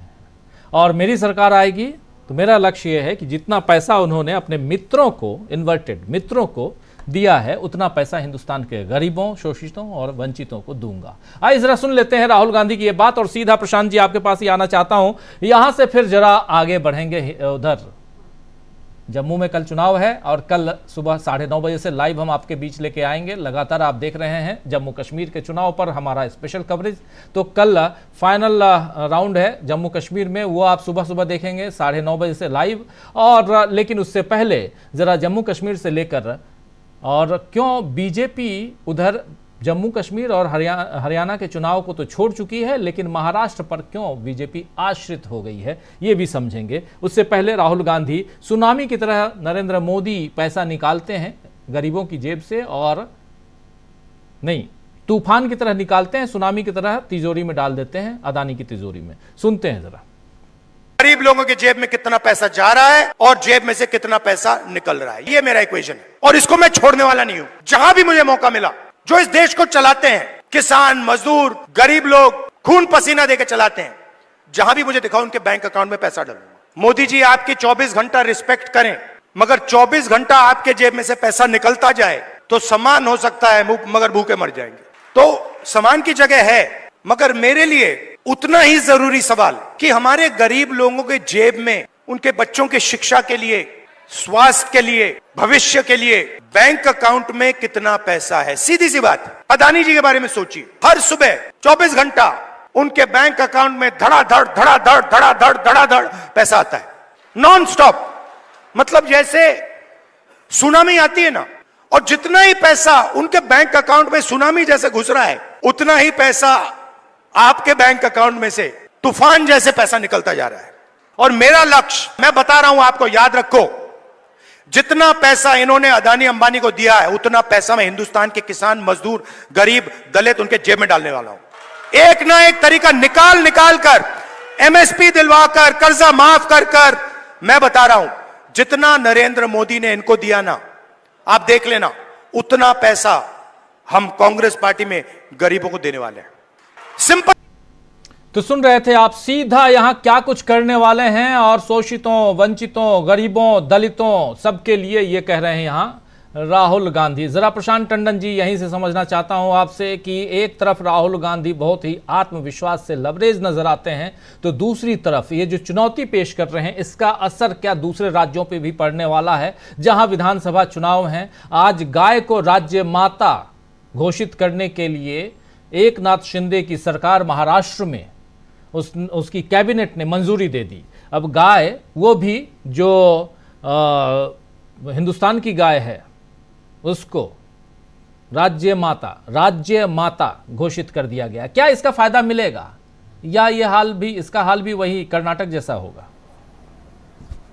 आते हैं राजीव जी ये गाय माता वाले मामले पे महाराष्ट्र में, जहां बहुसंख्य के लोग जो हैं वो वेजिटेरियन नहीं है और मांस मछली खाने वाले लोग हैं, बहुसंख्य के लोग महाराष्ट्र में। वहाँ इसका कितना असर होगा और शिंदे ये क्यों कर रहे हैं और बीजेपी के लिए क्या इससे संदेश है। लेकिन हरियाणा की बात राजीव जी की जाए, अभी हरियाणा में बीजेपी ने इलेक्शन कमीशन के जरिए, मतलब इसमें कोई अब छिपी हुई बात नहीं कि इलेक्शन कमीशन बीजेपी के इशारे पर काम करता है। बीजेपी ने डिमांड उठाई, बहुत ही स्थानीय नेताओं ने डिमांड उठाई कि चुनाव की तारीखें बढ़ाई जाएं, और उसी वक्त हम लोगों ने इसी चर्चा में कह दिया था कि इलेक्शन कमीशन इसको बढ़ा देगा, क्योंकि बीजेपी अनकंफर्टेबल थी और बीजेपी धर्म और छोटी पार्टियां और नफरत, इन तीन को लेकर चुनाव मैदान में जाती है। तो अब इन तीनों को राहुल गांधी ने बहुत उस जो बढ़ी हुई जो अवधि थी चुनाव की, इसका सही इस्तेमाल कर दिया यात्रा निकाल के। तो जो धर्म का इस्तेमाल करने का कोई अगर कोशिश थी, हालांकि हरियाणा में ऐसी कोशिशें कामयाब नहीं होती हैं, हमने अभी नू में जो दंगे हुए उसमें भी देख लिया कि वहाँ के समाज ने कैसे जो है वो प्रतिक्रिया दी, और बहुत सकारात्मक प्रतिक्रिया दी, तमाम नफरत की चीज़ों को विफल कर दिया। एक बहुत बड़ा असर जो हरियाणा के चुनाव में दिख रहा है वो किसान आंदोलन का है। हम लोग भी सिंघू बॉर्डर पे और टिकरी बॉर्डर पे और यहाँ गाजियाबाद के बॉर्डर पे जाते रहे किसान आंदोलनों में। मुख्य तौर पे वहाँ पे 3 जगह के किसान थे, पंजाब, हरियाणा और पश्चिम यूपी। और आपको वहाँ पे किसान आंदोलनों में राहुल गांधी जितना अडानी का नाम लेते उससे ज्यादा नाम तो किसान आंदोलन में चल रहा था, अडानी अंबानी का। ये जो गोदी मीडिया जिसको लोग जानते हैं, ये गोदी मीडिया किसान आंदोलन में प्रतिबंधित था, उनको लोग खदेड़ देते थे। ये पूरा किसान आंदोलन का रिफ्लेक्शन पंजाब के चुनाव में दिखाई दे रहा है। इसलिए कभी भी आप देखिएगा कि राहुल गांधी जब अडानी का नाम ले रहे हैं तो आपको जो जनता की तरफ से तालियां या शोर सुनाई देता है, वो पूरी पंजाब के चुनाव, हरियाणा के चुनाव की जमीन जो है वो किसान आंदोलन से तय हो गई थी। अब वही मुद्दे भी हैं, एमएसपी कानून है, और किसान आंदोलन में तमाम सब बातें हो रही थी जिसमें नफरत की राजनीति के खिलाफ बहुत बातें होती थी। तो अब वो चीजें हरियाणा के चुनाव में दिखाई दे रही, जिसका कि रिजल्ट जब हम लोग 8 तारीख को चर्चा करेंगे तो ये दिखाई देगा कि किसान आंदोलन ने कितना बीजेपी का नुकसान कर दिया। बाकी बातें मित्रों ने कह दी हैं। एक और हरियाणा की राजनीति में जो अभी जिसको कि बीजेपी ने और खासकर बीजेपी समर्थित मीडिया ने इसको बहुत उछाला और इनकैश करने की कोशिश की कि शैलजा और हुड्डा में कुछ 36 का आंकड़ा है और कांग्रेस पार्टी में बंटवारा है। आप देखिएगा इस पूरी यात्रा में शैलजा, हुड्डा सब साथ दिखाई देंगे राहुल गांधी के। आज राहुल गांधी ने तस्वीर जो अपने ट्विटर हैंडल से की है वो भी वही तस्वीर है कि जब वो दोनों नेता हाथ उठा के खड़े हुए हैं। तो ये भी एक आउटकम है जिसका सकारात्मक जो है रिजल्ट आएगा। दूसरा कि कांग्रेस पार्टी की और खासकर राहुल गांधी की इमेज अब सोशल जस्टिस वाली इमेज बन गई है। अब उसको तोड़ना बड़ा मुश्किल काम है। उसको आप छोटी पार्टियों के जरिए, मायावती के जरिए आप कुछ भी करें, कोई ट्विटर में जो इन्फ्लुएंसर्स हैं उनको खरीद फरोख्त करके आप कुछ ट्वीट कराते रहे, कोई कहीं का मुख्यमंत्री जो बड़बोला है वो बोलता रहे, उससे अब असर नहीं होता।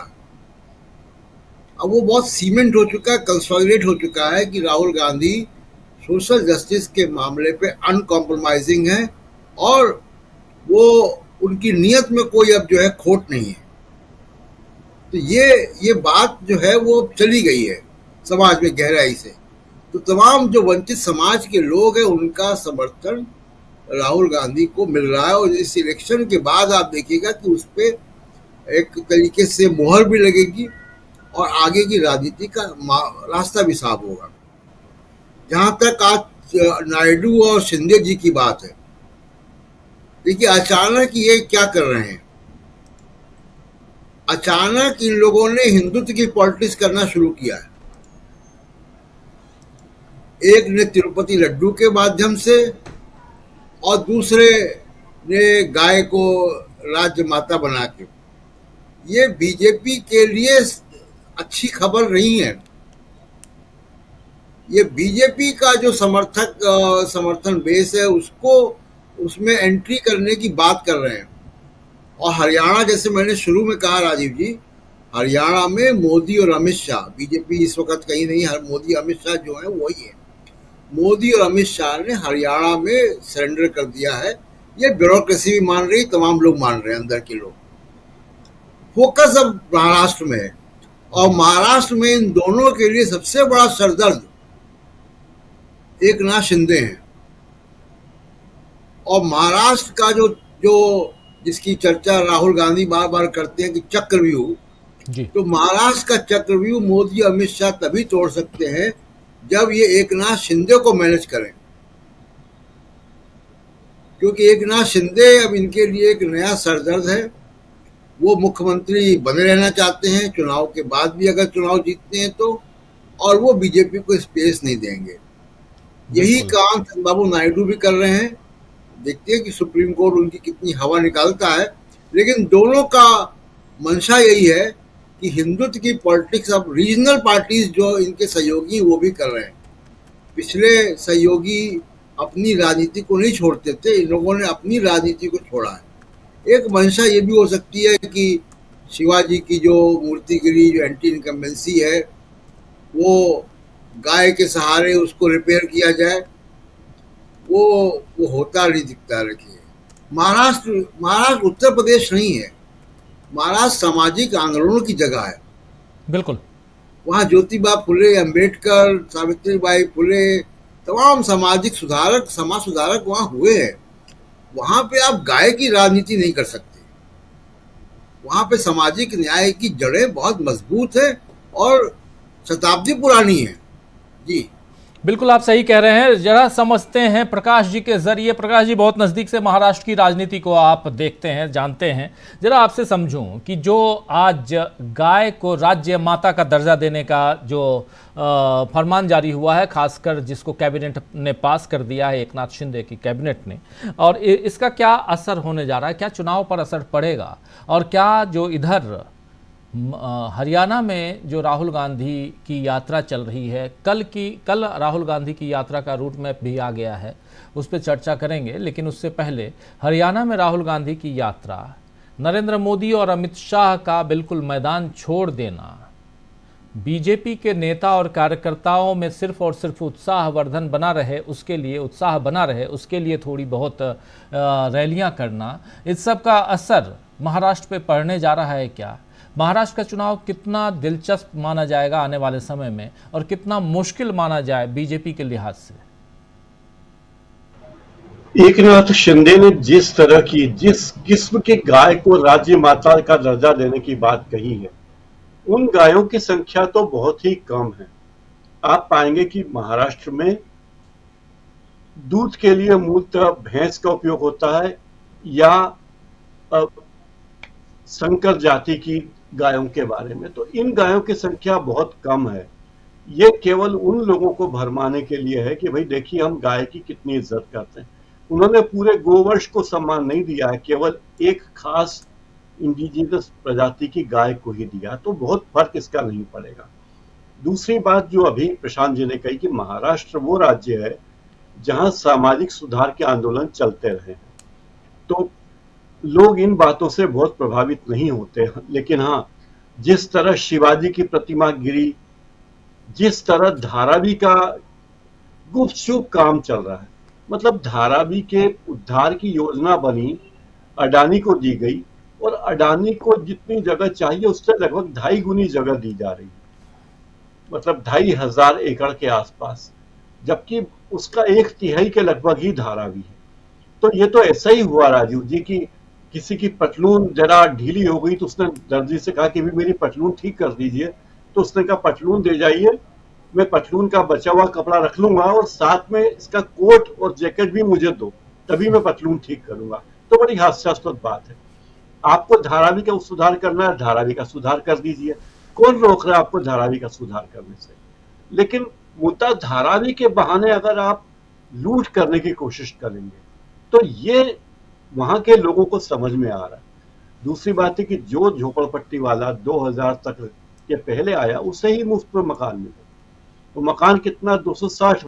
तो धारावी एक ऐसा इलाका है जो पूरे देश को प्रभावित करेगा, पूरे महाराष्ट्र को प्रभावित करेगा। किस तरीके से अडानी को फेवर किया जा रहा है। और उसका शिलान्यास हुआ बिल्कुल माटुंगा में, जो उससे दूर जगह है। वहां एक मैदान में भूमि पूजन हुआ। ना अडानी का कोई आदमी, न शिंदे, न फडणवीस, न मोदी जी, कोई नहीं, पर काम शुरू करना था। तो इस सब में जो बड़ा घोटाले हैं, झोल हैं, वो बड़े गंभीर हैं। दूसरी बात, महाराष्ट्र में जिस तरह के अपराध हो रहे हैं, ये भी लोग उससे चिंतित हैं। महाराष्ट्र के दूसरे इलाकों में अभी भी लोग ये मानते हैं, मुझे शुरू से लगता है कि बहुत से लोगों का कहना है कि असली एनसीपी मतलब शरद पवार, असली शिवसेना यानी उद्धव ठाकरे वाली शिवसेना। तो ये सब गणित से बीजेपी परेशान है कि क्या होगा उनकी युति का, किस तरह वो सरकार बनाएंगे। हरियाणा का हाल तो देख ही रहे हैं, और हरियाणा से कुछ सबक लेना चाहते हैं। हरियाणा के बहाने चाहते तो चुनाव हरियाणा के साथ ही महाराष्ट्र में भी हो जाते जैसी संभावनाएं थी, लेकिन नहीं करा रहे हैं वो। उनका जितने दिन टल जाए उतना अच्छा। तो ये सब मुश्किलें आने वाली है। जितने फेवर अडानी को और अंबानी को किए गए, अभी हरियाणा में लोग देख रहे हैं, सोयाबीन का तेल सीधा 35 रुपए किलो बढ़ गया, लीटर तक बढ़ गया। 100 रुपए लीटर वाला तेल 135 रुपए तक हो गया जी। और ये क्यों हुआ ये कि पहले अडानी जी ने बड़े भारी पैमाने पे स्टॉक कर लिया, फिर उसके आयात पे टैक्स लगा दिया गया, तो महंगा हो गया। जब तक अडानी जी का तेल खत्म नहीं होगा, ये इंपोर्ट ड्यूटी जो है लागू रहेगी। जैसे अडानी जी का स्टॉक खत्म होगा, इंपोर्ट ड्यूटी खत्म कर दी जाएगी। तो ये सब चक्कर किसान जानते हैं, उपभोक्ता जानता है, देश के नागरिक जानते हैं। और कांग्रेस ने और राहुल गांधी ने लोगों को इतना चेता दिया कि देखिए आपकी जेब कैसे काटी जा रही है, कैसे कैसे काटी जा रही है। राजीव जी, बिल्कुल बिल्कुल, कांग्रेस ने ये तो बता ही दिया है कि कैसे, और राहुल गांधी भी कह रहे हैं कि तूफान की तरह आपकी जेब से पैसा लेते हैं, सुनामी की तरह तिजोरी भरते हैं अडानी की। जरा सुनील शुक्ला जी, कैसे देखा जाए, यहाँ हरियाणा की हम बात कर रहे हैं और उधर महाराष्ट्र की गोटी जो है वो फिट की जा रही है, क्या फिट होते हुए देखते हैं आप? कई बार आश्चर्य होता है कि ये राजनेता अनुभवों से सीखते क्यों नहीं है। प्रकाश हिंदुस्तानी जी के राज्य में एक बड़ी नेता हुई हैं उमा भारती जी, और उमा भारती जी हिंदुत्व का बहुत बड़ा चेहरा है। वो जब सत्ता में आई तो उन्होंने गाय, गंगा, गाय और गोबर ये नारा दिया था कि ये इन तीनों का संरक्षण, इनका संवर्धन, इनकी सफाई और तमाम चीजें होनी चाहिए। पूरी की पूरी सत्ता उन्होंने केंद्रित की थी और लंबा उन्होंने एक तरह का माहौल बनाया। मध्य प्रदेश की जनता ने उनको खारिज कर दिया। भारतीय जनता पार्टी ने उनको 1 साल पूरे नहीं करने दिए। उन्होंने सरकार बनाई, उन्होंने नई पार्टी बनाई और कोई जन समर्थन उनको नहीं। जब आप सरकार में, अब शिंदे साहब उतने बड़े हिंदुत्व के चेहरा भी नहीं है। शिंदे साहब ऐसा नहीं है कि मैंने हिंदुत्व के इतने बड़े चेहरे हैं कि वो गाय का नाम ले, गोबर का नाम ले, गंगा का नाम ले और लोग उनको स्वीकार कर लें। यह प्रयोग पूरी तरह से विफल हो चुका है। गवर्नेंस में इन चीजों का कोई मतलब नहीं होता है। आप अब वह इमोशनल कार्ड आप खेल नहीं सकते हैं, कोई मतलब ही नहीं है उसका। अब आपको ये बताना पड़ेगा कि महाराष्ट्र की जनता के लिए जो आरोप आपके ऊपर लगते हैं कि महाराष्ट्र से उद्योग गुजरात चले गए, उनका क्या हुआ। आपको ये बताना पड़ेगा कि धारावी की जो जमीनें आपने अडानी को दे दी नियम कानून बदल करके। आपको ये बताना पड़ेगा। आपको ये बताना पड़ेगा कि महाराष्ट्र में चलने वाले उद्योग धंधों को आपने किस तरीके से केंद्रीय एजेंसियों का दुरुपयोग करके उनसे पैसा वसूल किया, ये जानकारी आपको देनी पड़ेगी। सवाल इससे नहीं चलने वाला है कि आपने गाय को आपने कौन सा दर्जा दे दिया और क्या उनके साथ आप व्यवहार करेंगे। बिल्कुल ठीक बात है, जो हमारे जानवर हैं, दुधारू जानवर हैं, उनका संरक्षण होना चाहिए। लेकिन उनको आप एक पॉलिटिकल इशू बना लेंगे, ये संभव नहीं है। हरियाणा के चुनाव की स्थिति यह है कि हरियाणा में तीनों जो महत्वपूर्ण कारक हैं, किसान, पहलवान और महिलाएं, इस सब के सब नाराज हैं इनसे, भारतीय जनता पार्टी से। और भारतीय और कांग्रेस, जिस हम लोग बात कर रहे हैं, भारतीय कांग्रेस अपने आप को जीटी रोड बेल्ट में क्यों कंसंट्रेट कर रही है। आप याद कीजिए कि तमाम विपरीत इस इलाके में, यह निश्चित रूप से इलाका शैलजा जी का इलाका है, लेकिन शैलजा जी 2014-2019 दोनों चुनाव हार गई थी। लेकिन जो इलाका हुड्डा का है, उस इलाके में जो जाट लैंड जिसको कह सकते हैं आप, उस हुड्डा के इलाके में भारतीय जनता पार्टी के खिलाफ कांग्रेस ने अपनी मौजूद और निर्णायक उपस्थिति दर्ज की थी। जीटी रोड के इलाके में भारतीय जनता पार्टी ने 2014 के मुकाबले 2019 में लगभग 8 सीटों का नुकसान उठाना पड़ा उसको, और भारतीय जनता कांग्रेस एक सीट जहां 2014 में थी 9 सीटों पे पहुंच गई। उसका मत प्रतिशत 19 से 30% पहुंच गया। यह परिवर्तन दक्षिण हरियाणा में नहीं हुआ। दक्षिण हरियाणा में बीजेपी को 2014 में 14 सीटें मिली थी और 19 में 15 सीटें मिली। उसके मत प्रतिशत में बहुत अंतर नहीं है। हाँ, कांग्रेस भी जहां उसको 2014 में 3 सीटें मिली थी, लगभग दूनी 6 सीटें मिल गई। तो दक्षिणी गुजरात के हरियाणा की तुलना में जीटी रोड इलाके में भारतीय जनता पार्टी के मुकाबले ने कांग्रेस ने बीजेपी को ज्यादा आक्रामक तरीके से पिछाड़ा, और लोकसभा के चुनाव में यह उसकी जो बढ़त है और बेहतर नजर आने लगी। तो कांग्रेस की यह रणनीति मुझे समझ में आ रही है कि भारतीय जनता पार्टी से जिन सीटों को वह जीत सकने में साफ साफ सक्षम दिखाई दे रही है, वहां अपने राजनीतिक अभियान को केंद्रित करना चाहती है, जो दक्षिण गुजरात की तुलना में जीटी रोड के इलाके में ज्यादा प्रभावशाली होगा। इसलिए मेरा अपना मानना यह है कि, और यह जो रणनीति है, यह रणनीति आप सोचिए कि जिस जीटी रोड इलाके में भारतीय जनता पार्टी 2014 में 22 सीटें जीत ली थी, 27 कुल सीटें हैं, तो सरकार बनाने के लिए तो जबरदस्त सफलता उसको मिल चुकी थी। लेकिन और 2019 के इलाके में उसको जबरदस्त नुकसान हो, 8 सीटों का नुकसान हो गया। यह लगता है कांग्रेस को कि यह जो भारतीय जनता पार्टी के खिलाफ इस इलाके में बीजेपी के खिलाफ जो नाराजगी है, वह कांग्रेस उसको कैश करा सकती है। और जो अन्य दलों का नुकसान हुआ है, चाहे इंडियन नेशनल लोकदल, उसका जो नुकसान हुआ है जीटी रोड इलाके में, उसका बहुत फायदा कांग्रेस को मिला। वही स्थिति दक्षिण गुजरात में भी है। दक्षिण गुजरात में लगभग 22% वोट मिला था इंडियन नेशनल लोकदल, वह घट करके 2019 के चुनाव में लगभग खत्म हो गया। लेकिन वो उसका भी लाभ भी कांग्रेस को मिला, लेकिन बीजेपी भी अपने जन समर्थन को बरकरार रखी काफी हद तक। तो अगर कांग्रेस को लग रहा है कि वो जाट लैंड में और जीटी रोड इलाके में, जहां पे भारतीय जनता पार्टी को मजबूत चुनौती दे रही है कांग्रेस, और वहां पे 24 सीटें और 40 सीटें, 64 सीटें तो नहीं दो इलाकों में है, तो वह कम से कम भारतीय जनता पार्टी को माने कायदे से हराने के लिए कांग्रेस अपने आप को कंसंट्रेट करती हुई दिख रही है। अभी भी साउथ हरियाणा में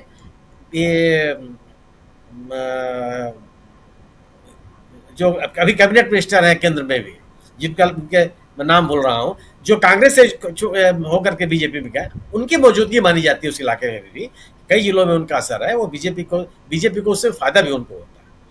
तो उनके मुकाबले ये देख करके, जो अगर राज्य के 3 प्रमुख इलाके हैं, और उन 3 प्रमुख इलाकों में से भारतीय जनता पार्टी के खिलाफ 2 इलाकों में एक तरह से कांग्रेस मजबूती के साथ अपने राजनीतिक जमीन को इकट्ठा करती हुई नजर आ रही है, तो उन्होंने एक रणनीति अपनी तैयार की। और मेरा अपना मानना यह है कि बीजेपी के खिलाफ 2019 से ही एक एंटी इनकम से चल रही है। 14 में जो उसको सफलता मिली, उसकी संख्या, उसका जन समर्थन गिरा 2019 में, सीटों की संख्या गिरी 2019 में। वह सिलसिला चलते हुए इस साल के लोकसभा के चुनाव में और उसका जन समर्थन गिरा, उसके सीटें और कम हो गई। तो यह जो बीजेपी के प्रति जन समर्थन की गिरावट है, यह लगातार जारी है। और जो उसके सहयोगी दलों की वजह से वो सत्ता में 2019 के विधानसभा चुनाव में सीटों की संख्या कम होने या बहुमत कम होने के बावजूद भी वो सत्ता में रह पाई, उसके सहयोगी दलों का भी जन समर्थन घटा है। ऐसे में बीजेपी के खिलाफ कांग्रेस एक मजबूत विकल्प के रूप में उभर रही है, और उसका अपना खुद का जन समर्थन, परिवर्तन की लहर और कांग्रेस के प्रति एक आकर्षण, ये तो बड़े कारण मैं मानता हूं, जिसकी वजह से भारतीय जनता पार्टी की स्थिति हरियाणा में आज की स्थिति में काफी कमजोर दिखाई पड़ती है। जी भारतीय जनता पार्टी की स्थिति आज की तारीख में हरियाणा में क्यों कमजोर है, ये बता रहे थे सुनील शुक्ला जी। और यहाँ से लेकर अगर महाराष्ट्र तक देखा जाए तो कैसे यहाँ परिस्थितियां बदलती हुई नजर आती हैं, खासकर नरेंद्र मोदी के लिहाज से। जयशंकर जी, कैसे देखा जाए हरियाणा टू महाराष्ट्र? एक तो सबसे बड़ी बात यही राजीव जी समझ में नहीं आती है कि रोज जो चिल्लाते रहते हैं कि one nation one election, one nation one election, cabinet ने पास कर दिया तो वो 3 विधेयक भी ला रहे हैं, तो एक साथ चुनाव क्यों नहीं करा लिया आपने जी? भाई 4 राज्यों का चुनाव तो कम से कम आप एक साथ करा सकते थे। जम्मू कश्मीर, हरियाणा, महाराष्ट्र और झारखंड, पिछले 2-3 चुनाव जो विधानसभाओं के हुए हैं वो महाराष्ट्र और हरियाणा का एक साथ हुआ है। तो इस बार क्यों नहीं किया?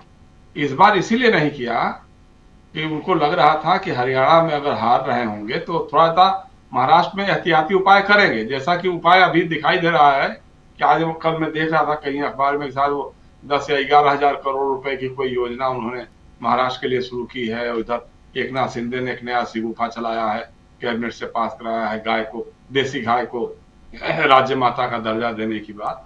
अब ये सब चीजें ऐसे ही हैं कि जैसे अब कोई बहुत बड़ा बांध टूट रहा हो तो कोई ले जा करके सीमेंट की एक बोरी ला करके रोके और कहे कि हाँ बांध टूटने से रोक लेंगे, हम बाढ़ नहीं आएगी और बच जाएंगे लोग, तो ऐसा नहीं हो सकता। जो चल चुका है भाई, महाराष्ट्र की हालत तो हरियाणा से ज्यादा खराब थी ना बीजेपी की। लोकसभा के पिछले चुनाव को ही अगर देखा जाए तो हरियाणा में तो कम से कम 5-5 सीटें दोनों को मिल गई थी, लेकिन महाराष्ट्र में तो बहुत सीटें घट गई थी। और महाराष्ट्र में जो इलाके हैं, खासतौर से विदर्भ का इलाका जो कांग्रेस का परंपरागत जनाधार वाला इलाका रहा है, जहां किसानों की बदअमली अभी भी है, बदहाली है, अभी भी आत्महत्या करने के लिए मजबूर हो रहे हैं वहां के किसान, तो उनके लिए तो आप कुछ कर नहीं रहे हैं। आप ये गाय माता और राज्य माता और ये इस तरह की योजनाएं दिखा करके, देखिए लोगों ने मन बना लिया है, महाराष्ट्र में भी लोगों ने मन बना लिया है, झारखंड में भी बना लिया है। आप चुनाव आज कराइए चाहे 2 महीने बाद कराइए, उसमें कोई बहुत फर्क नहीं आने वाला है, मुझे लगता नहीं है ऐसा कोई फर्क आएगा। और हरियाणा की तरह से महाराष्ट्र में भी आपके नतीजे आपके सोच से कहीं ज्यादा खराब निकलेंगे, ये मेरा अपना दृष्टिकोण है, हमको जो लगता है साफ साफ। बाकी बहुत सारे मुद्दे तो गिनाए हमारे मित्रों ने, प्रकाश ने भी गिनाए, धारावी के पास तो हम लोग रहते भी थे, हम प्रकाश जी एक जमाने में बंबई में हम रहते भी थे, तो जानते हैं उस इलाके को अच्छी तरह जानते हैं और इशूज को भी जानते हैं। देखिए ये बात भी सही है, जिस तरह से आपने राजनीतिक दलों को जोड़ तोड़ करके सरकारें बनाई हैं, विपक्ष की सरकारें खत्म की है, इसको वहां के लोगों ने माफ नहीं किया है। इसके लिए लोगों ने माफ नहीं किया है आपको, और उसकी सजा देने के लिए लोग तैयार बैठे हैं। लोकसभा के चुनाव में दिया, अब विधानसभा में आपका सुपड़ा साफ करके दिलाएंगे। आज जो भाषाएं जो इस तरह से बोल रहे हैं, देखिए घुमा फिरा करके इनके पास और कुछ नहीं है, वही नफरत की राजनीति है, धर्म की राजनीति है। धर्म कभी लाते हैं, कभी नफरत की। अभी नीतीश राणे ने जो बयान दिया था उसके बारे में देख रहा था मैं, देवेंद्र फडणवीस से लोग पूछ रहे थे तो कह रहे थे भाई वो हिंदुत्व वाले हैं और फलाना वाले हैं, लेकिन वो कुछ गलत बोल गए और बाद में उन्होंने सफाई भी दी। तो इस तरह की चीजें भी हो रही हैं, मतलब लोग एकदम नापसंद कर रहे हैं, चाहे मराठवाड़ा के एरिया हो, चाहे विदर्भ का एरिया हो, चाहे खानदेश हो, चाहे मुंबई का इलाका जो है, कोंकण का इलाका हो, इन सारे इलाकों में लोगों जनमानस जो है भाजपा के खिलाफ खड़ा हो रहा है। जिस तरह से शिवाजी की प्रतिमा गिरी है, मतलब शिवाजी की प्रतिमा गिरने की बात तो है, लेकिन उसमें जो भ्रष्टाचार हुआ है, जितने बड़े पैमाने पे भ्रष्टाचार हुआ है, तो उसको लेकर के लोग बताइए, हमारे शिवाजी के साथ भी इतना इन्होंने छल कर कपट किया है, उनकी प्रतिमा बनाने के नाम पे भी इन्होंने पैसे बनाए हैं, पैसे लूटे हैं, खाए हैं। तो ये जो चीजें हो रही हैं राजीव जी, उसको लेकर के जनाक्रोश में कहीं कमी नहीं आ रही है। लाख इनकी कोशिशें हो रही हैं, लाख कुछ कर रहे हैं, लेकिन उसके बावजूद अब बताइए देवेंद्र फडणवीस की हालत क्या होगी। जो आदमी मुख्यमंत्री रहा हो, उप मुख्यमंत्री बन करके रह रहा है, और उसके सामने भी हो रहा है नहीं साहब वही एकनाथ शिंदे ही अगले मुख्यमंत्री भी के दावेदार भी वही रहेंगे, उन्हीं के नेतृत्व में चुनाव लड़ा जाएगा। अजित पवार साहब का हाल जान ही रहे हैं, देख ही रहे हैं, उनका पूरा गठबंधन बिखर रहा है। अगर शरद पवार और उद्धव ठाकरे जरा सा भी इशारा कर दें तो कल एकनाथ शिंदे की शिवसेना और अजित पवार की एनसीपी कितने लोग उनके साथ रह जाएंगे, गिनती करना मुश्किल हो जाएगा, गिनने के लायक लोग भी नहीं रह जाएंगे। लेकिन उन लोगों ने तय कर लिया है कि भाई जिसने विश्वासघात किया है उसको हम माफ नहीं करेंगे। जी। हम क्या करेंगे, जनता नहीं माफ करेगी। जनता ने लोकसभा के चुनाव में बता दिया कि भाई जो विश्वासघाती राजनीति करने वाले लोग थे उनको कहीं जगह नहीं मिलने वाली है। तो यही हाल है इसको लेकर के। और अभी तो देखिए ना, जब राहुल गांधी जाएंगे वहां पे महाराष्ट्र में, जिस तरह से उनका खैर मकदम होगा, जिस तरह की बातें वो करेंगे, वहां के लोगों के सवाल उठाएंगे, किसानों की समस्याएं, जिस ढंग की मतलब प्याज के किसान जो हैं, कपास के किसान जो हैं, उनको उनकी फसल का लागत मूल्य भी नहीं मिल पा रहा है। हम यहाँ दिल्ली में 50 रुपए 60 रुपए किलो प्याज खा रहे हैं, लेकिन वहां नासिक के किसानों को प्याज के दाम नहीं मिल पा रहे हैं सही से। तो ये सारी चीजें, लोगों का जो आक्रोश है वो 10 वर्षों से एक साथ सुलगते सुलगते एक लेवल पे आ गया है, और उसका विस्फोट मुझे लगता है कि महाराष्ट्र विधानसभा के चुनाव में भी नजर आएगा। इसमें कहीं कोई दो राय नहीं है। और हरियाणा तो जैसे मैंने कहा ना, उसी पे मैं कायम हूँ, वो रहेगा, बिल्कुल रहेगा, 60 से कम नहीं आएगा। हो सकता है उसमें और वृद्धि हो जाए, और महाराष्ट्र भी उसी रास्ते पे जाएगा। जी राजीव जी, बिल्कुल बिल्कुल आप सही कह रहे हैं। 60 से गिनती शुरू करते हैं जैसा आप कह रहे हैं। और धारावी का जिक्र कर रहे थे अभी, लोकसभा चुनाव के समय मैं और प्रशांत जी हम लोग गए थे धारावी की उन सकरी गलियों से गुजरते हुए बहुत अंदर तक गए, और प्रशांत जी ने वहाँ रिपोर्टिंग भी की थी और लोगों से हम लोगों ने बातचीत भी की थी। और बहुत महत्वपूर्ण है जो आप बात कह रहे थे, उन चीज़ों को वहाँ पर हम लोग देख के आए हैं अभी थोड़े दिनों पहले, 2-3 महीने पहले की बात है। तो इसलिए धारावी से लेकर इधर अगर हम हरियाणा तक आएँ, यानी महाराष्ट्र से लेकर हरियाणा तक अगर आते हैं, तो हरियाणा में जो चुनाव अभी हो रहे हैं, इस चुनाव में कैसे बैकफुट पर बीजेपी है, और उसमें ये जो यात्रा है राहुल गांधी की, ये यात्रा कैसे आने वाले समय में वो ताबूत की आखिरी कील की तरह साबित हो सकती है, इसका अंदाज़ा शायद बीजेपी को और उसमें भी नरेंद्र मोदी को और अमित शाह को अब हो चुका है। इस कार्यक्रम को यहीं समाप्त करने की इजाज़त चाहता हूं। बहुत शुक्रिया जयशंकर जी आपका, बहुत बहुत शुक्रिया सुनील शुक्ला जी, प्रकाश जी, प्रशांत जी और अमलेंदु उपाध्याय जी, आप सबका बहुत बहुत शुक्रिया, बहुत धन्यवाद।